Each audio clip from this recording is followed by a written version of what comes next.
everybody. Geoff Bosco here. Hope you're doing... Nah, that's Warren Hewitt's. I need to find one of my own. I just usually say, hello YouTube, Geoff Bosco here. Like any of you know who I am. But if you actually do pay any attention at all to my channel, which is not exactly likely, you know I'm a huge fan of big drum sounds.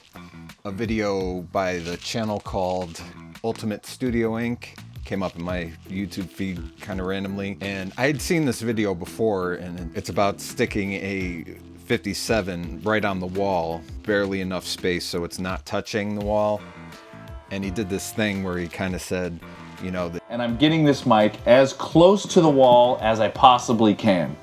You know, I could barely fit a business card through there, really. And I'm just really trying to turn it's really recording the space on the wall, so it's more, it's like this omni in a way. And it gets a really cool... I thought I tried it, and I didn't like the results.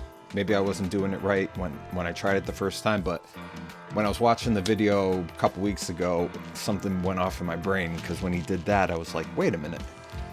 That's kind of like a plate reverb. And then I started thinking, well, how does a plate reverb actually work? And so you send a signal into one transducer that's affixed to a metal plate, and that sends the sound into the plate and it reverberates, and then there's another transducer at the other end that picks it up and sends it back into the signal chain.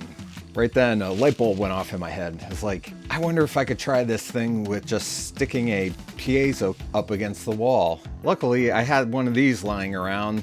I took this apart, and if you've seen one of my other videos about how I mod these DDrum Red Shots, I have one that I'm not using, and so I just decided to stick it random spots around the wall and just do some tests, and that's what you heard at the beginning of this video. I was kind of surprised at some of the results, but first, let me just talk about some electronics considerations when doing this. So I started doing a lot of research about how these work and how to get good sounds out of them. The first consideration is the impedance matching. This is a very wide, complicated subject, but basically most input and output impedances aren't made for a piezo element. They're made for either line level signal, mic level signal, or guitar level signal. Piezo elements have an output impedance that's higher than guitar, so generally you want to use some kind of dedicated preamp or buffer in between the piezo element and the input of the whatever you're going into. That's a very, very simplistic way to put it, but all I did was just take a output of guitar cable into a DI box, which is better than just sticking it into the interface, but the input impedance on a direct box isn't quite enough for this. And the second consideration is the hum. There's going to be hum problems with just sticking this in. It needs to be grounded. That's not really important because I'm just going to end up buying probably a really cheap acoustic guitar pickup and preamp that you use to just install on an acoustic guitar. So that's probably how I'm going to solve that anyway. There's some on Amazon for like 10 bucks, so I'm going to try that, and it's going to be better than this. So as you heard in the preview of this video, I was like already getting usable sounds with just this and using isotope to eliminate the hum and other assorted noise, and it did a pretty good job of that, but that's not ideal. Yeah, so we'll just go to the computer and I'll show you some stuff there. Let's take a look at this. All right, let's go to, here's setup one. This is close. And I'm just going to do the full mix and then start taking things away. Now this is a very, very complete mix of what I did. So first what I'm going to do is take away the close mics bye-bye kick. And I did a kick in and kick out. Snare. The toms.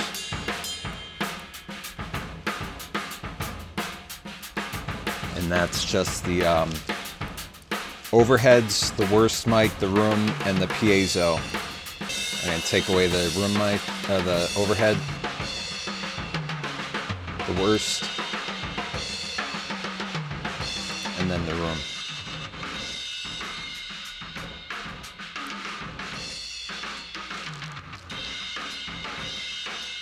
Not bad, huh? Okay, so like I said, let me take away the isotope stuff I did. And you hear the hum. That's because it's not shielded. Here, I'll take off the processing and just leave the noise cancellation.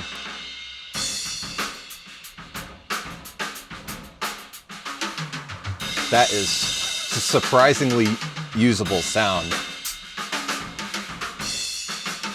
And like I said, I was shocked by how much cymbals are in that, which is kind of counter what I expected, because I wanted to, you know, isolate the cymbals out. So obviously this one isn't, this setup, obviously this placement isn't gonna work for me. Let's go to setup number 2. This is in the closet. Much more cymbal rejection,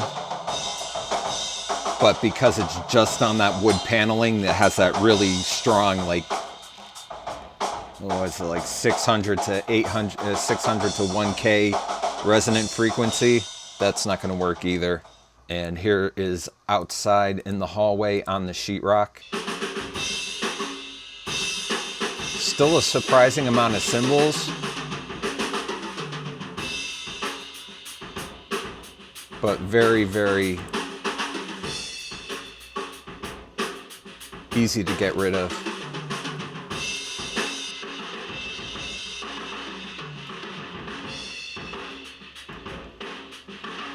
I have a very strong suspicion that when I redo this test with the mic technique in the video I referenced, there's going to be a lot more cymbal bleed in there than this. There's a future Geoff sticking this little part in there. So I actually went back and did the test, and I have some kind of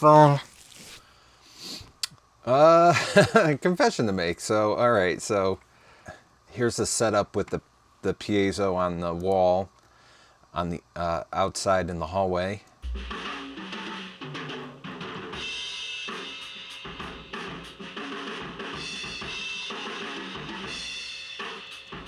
And I predicted that the microphone, which was not an SM57, it's a Sterling P10. It's basically a 57 knockoff. It sounds different, but it has very similar characteristics. But I use that instead, and that's this one here.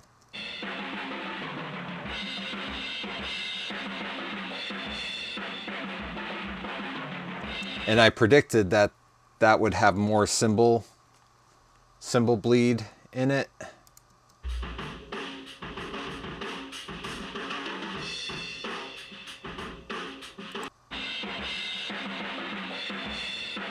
And I think it probably does, but it's not that big of a difference. It's not as big of a difference as I thought it would be.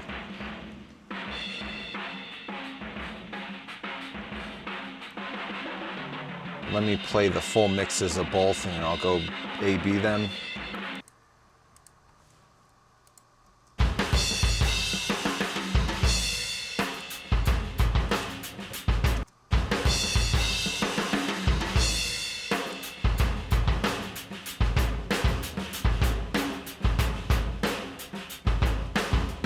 It's the piezo.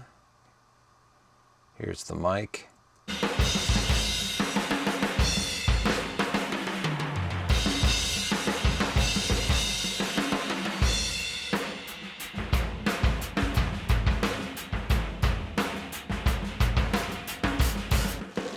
I'm actually not sure which one I like better. I'll probably have to redo the test with the actual piezo setup, but part of me wants to like the piezo better because I think it's getting a little more resonance and it's adding a little more of the big beefy room sound. But you can't really go wrong with this setup either with the mic. I mean, that sounds pretty badass if you ask me.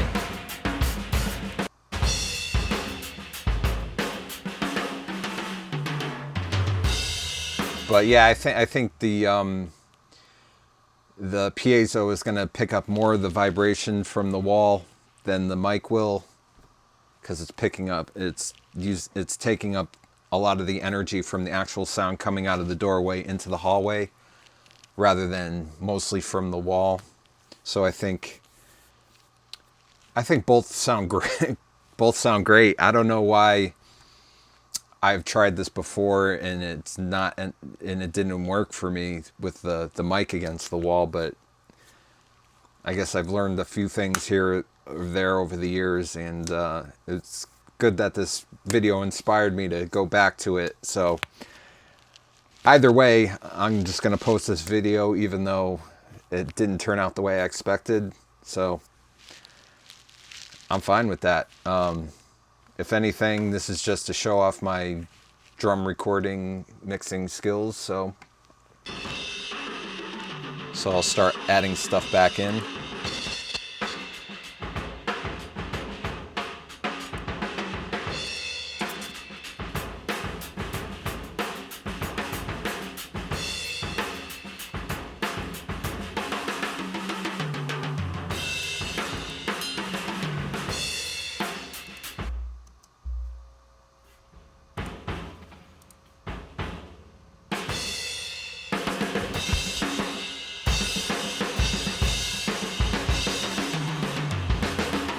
And all the mixing stuff is very standard stuff.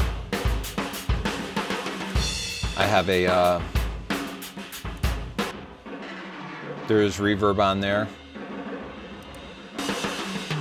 And I have a crush bus here, which I have select instruments being sent to in various quantities.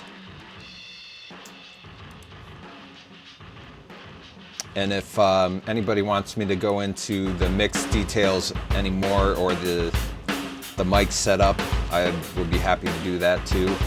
That's the kick out. This is very open, no muffling kick drum. It's a 22 by 14 Sonorphonic. The thing weighs 50 pounds. Huge sounding drum. I mean, normally if you're going for the Bonham sounds, you want something 24 or bigger, but this, that gets you pretty close there. I'm definitely going to try and find a 24 Sonorphonic at some point, but you know, the ones I've seen are all like going for around $1,000 just for the kick itself. But yeah, I guess that's pretty much it. Anything else? No. This was a successful experiment. I'm definitely going to be using this kind of setup in the future in all of my recordings. So thanks for watching. Like, comment, and subscribe.